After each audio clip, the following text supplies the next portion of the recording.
next, will Lohan's sentence of jail and rehab straighten her out? Brad Lamm is an interventionist specialist and the author of How to Change Someone You Love, and he joins us now. Brad, good morning. Good morning, Chris. It's a lot of prescription drugs someone her age is on.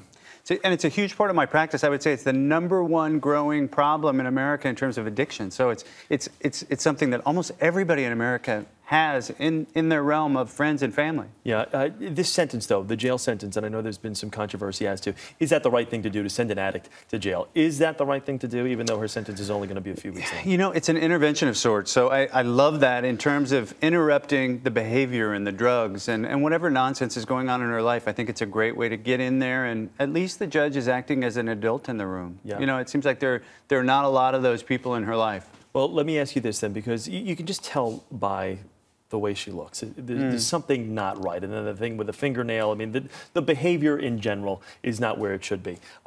Is this the best thing for her to have this little 2-week period before she's carted off to jail? Well, I would like to see her go in today or yesterday even, because sometimes that last window of opportunity is a chance to go blow it out big time before you go in and do your time. And that's my concern too, is that she'll just view it as doing time instead of really taking care of herself and separating herself from the problems that are hurting her. Which brings us to this. If, let's say, that is the case, where she does decide to live it up for the next 2 weeks, not really understanding exactly what jail is going to be like. We heard in Ben Tracy's piece a moment ago, the isolation alone. Does it make that isolation even worse if she does have one of these periods where she just says, you know what the heck? You know, addiction is a problem of isolation and loneliness. So hopefully there are some voices in her life that matter, that are trying to help her in some way. And I think love is the best motivator for change of all. If people can get in there and try to help her in some way, some fashion. You know, the trouble with addiction, though, Chris, is that there's so much collateral damage with it. You know, she comes into all of her relationships with a real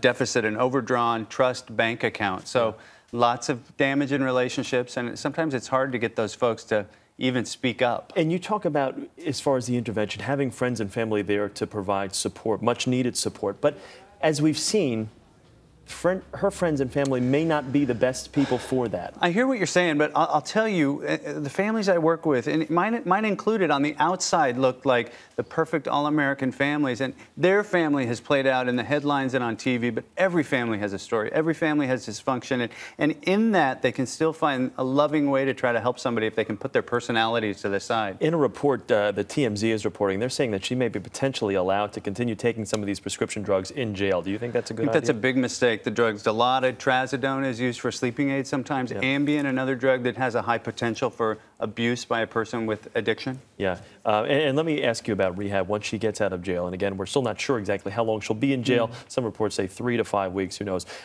You went to rehab, you were addicted to crystal meth, alcohol? Crystal meth, Ambien, I abused, Xanax. I was a 2-pack-a-day smoker and an alcoholic. Do you think rehab can work for someone like Absolutely. her? And I just challenge everybody not to give up on the loved one who is addicted, because at the end of your rope, there is hope, and there's always hope that we can help someone we love get help. All right.